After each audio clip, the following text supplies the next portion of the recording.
Welcome to the Pull the Chute podcast with Jeff and Jana. This is our weekly venture into the world of small to medium-sized businesses and the entrepreneurial spirit that drives success. So our goal here is to help you grow and to be the best you can be, both in business and personally. To do that, we identify and we discuss topics that will hopefully help you as you work to build a successful business. We also interview business owners and executives. It's our hope that you may be able to gain insight on ways to help you be a better leader and provide a better culture for your people. Our mission here is to help you pull the chute once a week to work on your business instead of always working in your business. So we hope you find these discussions insightful, helpful, and useful. And thanks for your support. We hope you enjoy today's podcast. Well, welcome everyone to the Pull the Chute podcast with Jeff and Jana. As always, we are so excited that you are here. How's my sidekick Jana doing today? Woo! Good. You good? It's 51 degrees in Nashville. Right. Yeah, for our listeners, we record these early, so this one's actually being recorded in January. You probably won't hear it until end of March or beginning of April, but it's been cold. It's been cold, really cold. So, but our guest today is from Toronto, so we're complaining about cold, and she's in Toronto. Exactly. So, Laurie Clarke, welcome to the show. We're so glad that you're here with us. Thank you for having me. So, Laurie, what we like to do, just because we can't do it justice, is we ask our guests to give a brief background about who you are and how you got to where you're at today. So if you could do that for us, that'd be great. Yeah, for sure. So as you said, I'm in Canada. I actually grew up in a very rural part of Ontario on a farm.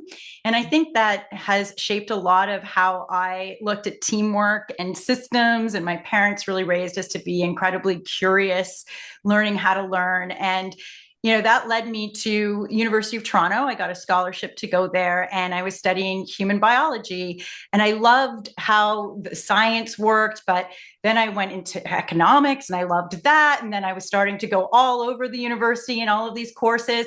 And I realized I couldn't just pick one thing, that I actually really fell in love with understanding how people and businesses work and how science and how learning and keeping that curiosity is there. So I ended up taking an overload of courses and I did both. So I ended up with human biology as well as a business degree.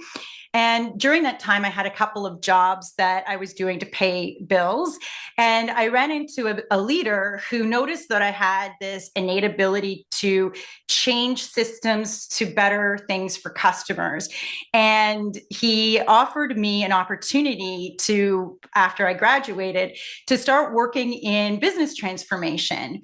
And it was probably just wonderful out of university to find something I loved so much because I found it was the perfect way of showing what's possible when talent meets design in a meaningful way, and to be able to use all of the things that I learned from my science background and my business background and bring them together to help people transition through that in a very positive way, which it usually is not seen as being.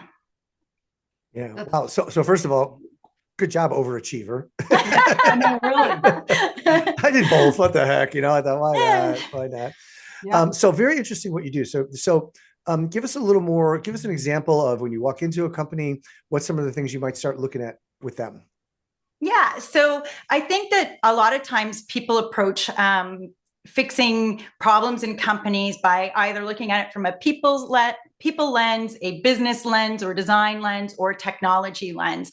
And so one of the first things that I do is I go in and I look at an assessment of where they believe the issue might be or the opportunity to innovate and grow would be, and look at it from all three. So and interviews with people. So how are people feeling? What would they say is, the biggest challenge? Actually measuring the processes and the efficiency and effectiveness of those processes, looking at the customer feedback and seeing where that is, looking at the financials, looking at it from a goal alignment perspective, and then connecting all of those elements together to give a full picture, a holistic picture of how the organization is doing on all fronts. So that would get a good level set of looking at it from across the organization. I think that's great, but I love this.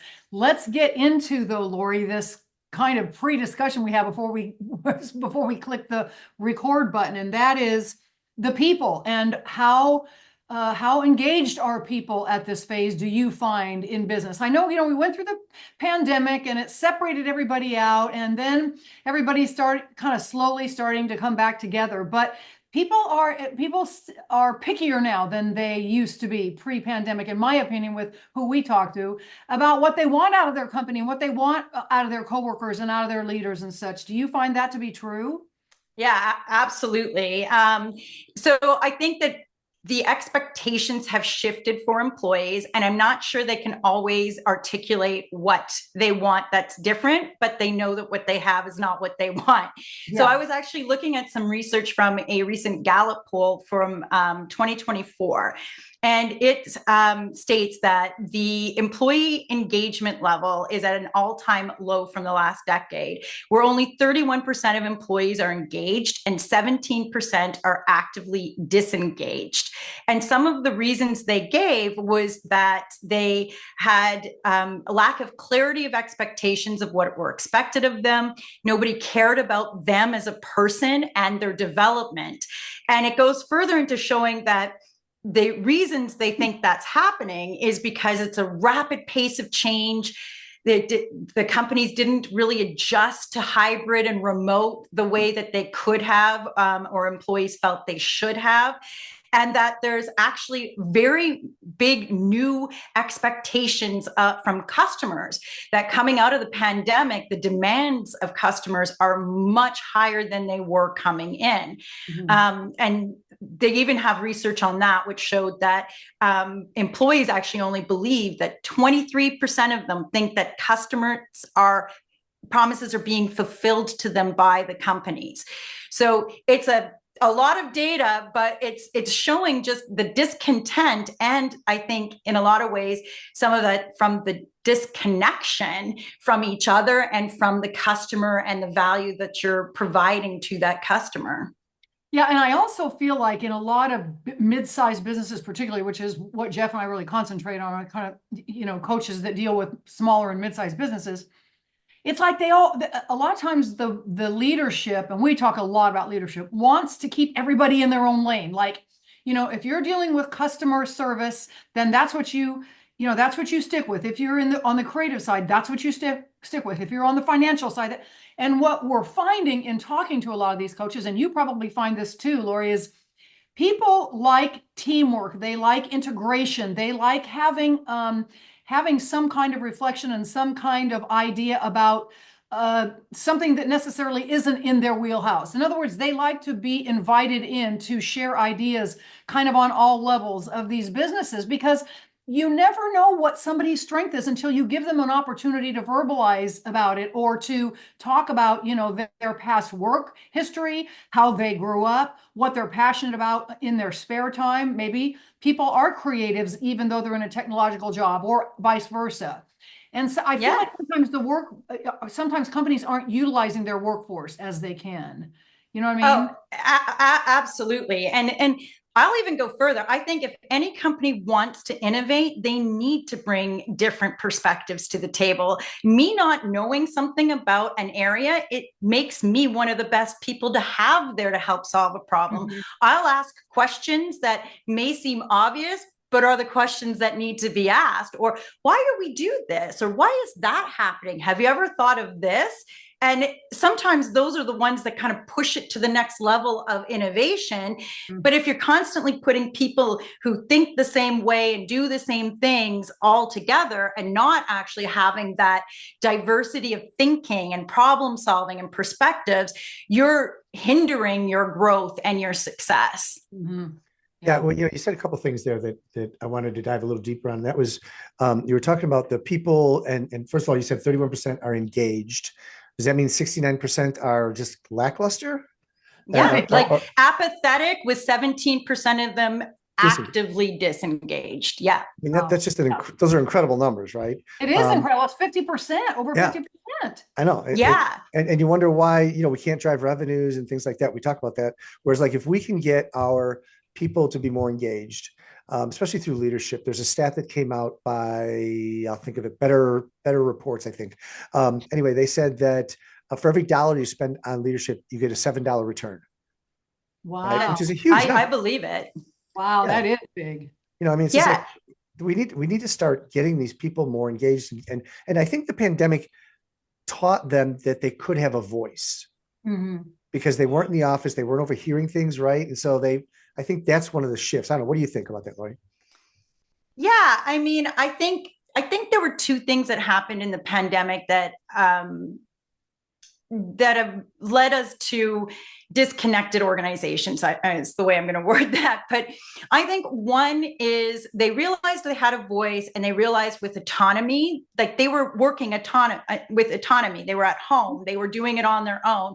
And they love that feeling, because all of us love that feeling, right? Where we can get told, this is the problem, and we go out and we solve the problem, and we do the work, and we do it well. But I also think that what happened a little bit is what you're surrounded by is sort of what you become, right? And so when you go into work, you're kind of putting on your corporate version of yourself.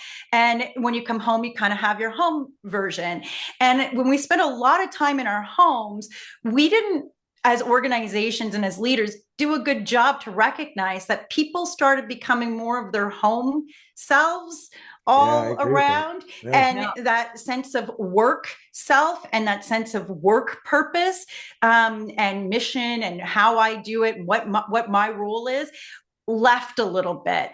And so I think when people are coming back in, they're coming back in as they're not as that corporate person. It's like, it's not a blanket, it's a quilt now. And so now how do we lead this quilt, which is beautiful, by the way, and it's absolutely what we want, but that leadership style has changed. And I think that overall, we haven't done a great job of adjusting leadership to that new kind of way of thinking and interacting that employees have.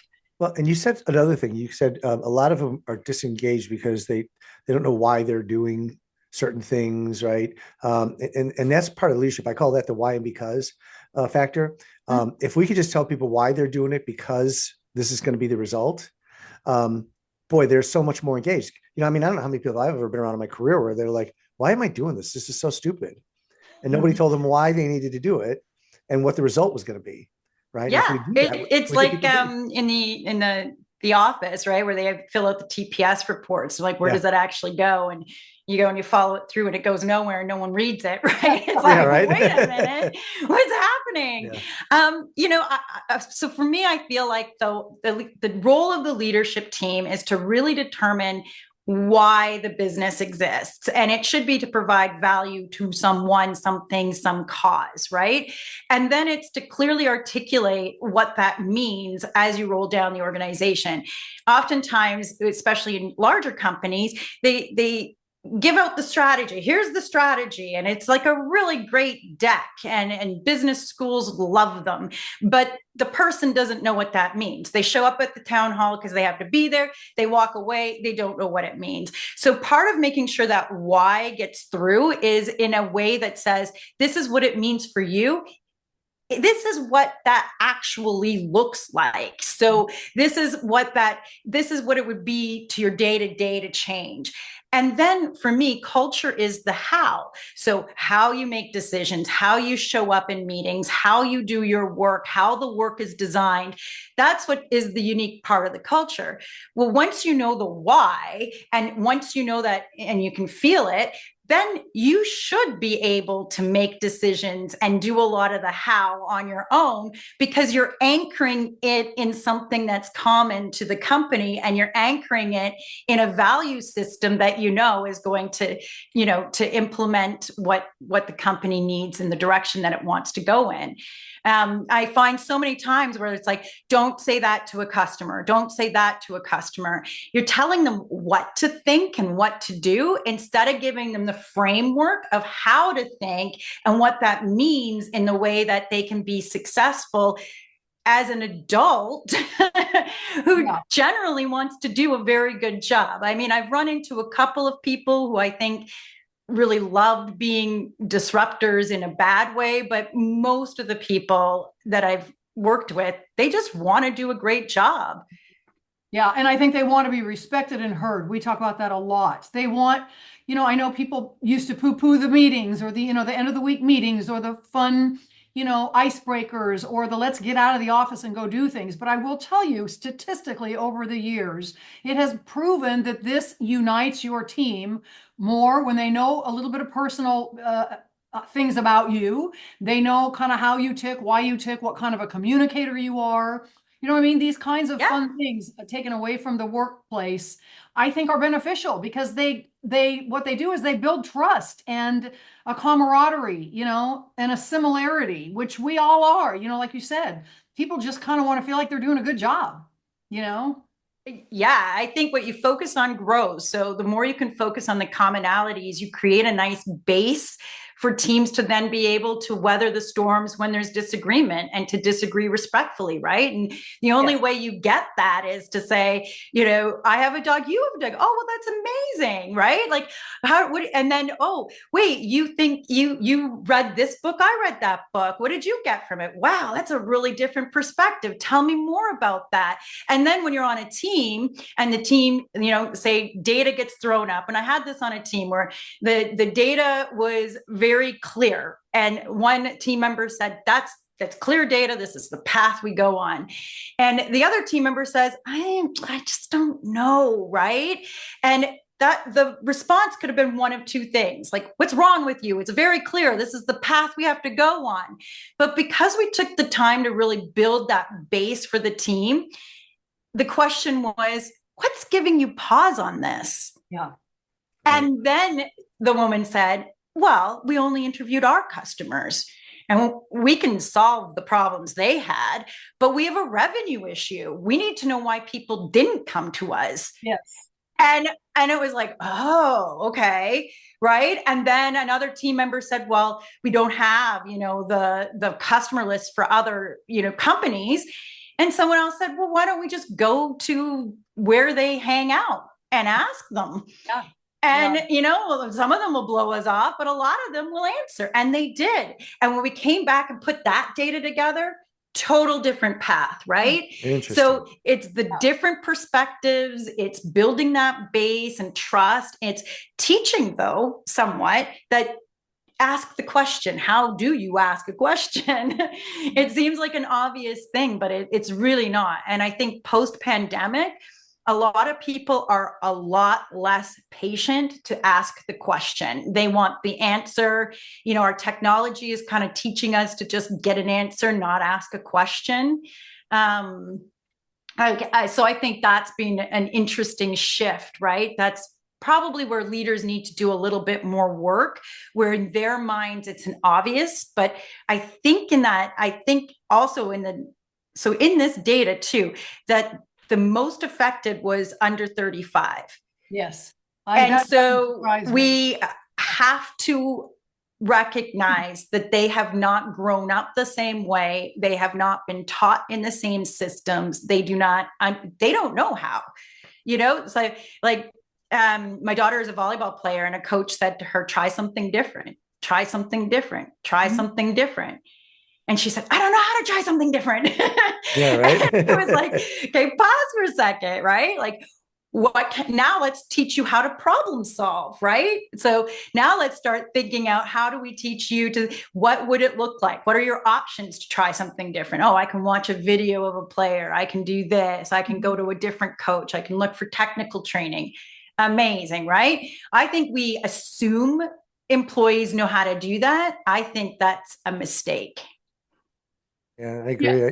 And go ahead, Jenny, if you had a question. Well, I was just going to say, and we talk about this a lot, and this is my big thing, is this multi-generational, workforce. So that whatever person, baby boomer, Gen Xer, whatever, whoever is leading that situation, the coach, for example, That's just how they learned how to do it. So sometimes when you get into these generational issues, this is how they learned it. This was their experience with their first job, and this is how their boss or their leaders did it. So they assume that's the way they should do it, which is why, again, I go back to, I think it's so important to get everybody in the room, all 4 generations, and say, hey, how would you like to be spoken to? What is the best way to communicate or dialogue with you or your team, that kind of thing, so that everybody feels like they're, again, being represented, because so many, we've got such a variety in the workforce now. Yeah, and and it's not disrespectful. I mean, I think a lot of times it sounds disrespectful to me when I have a generation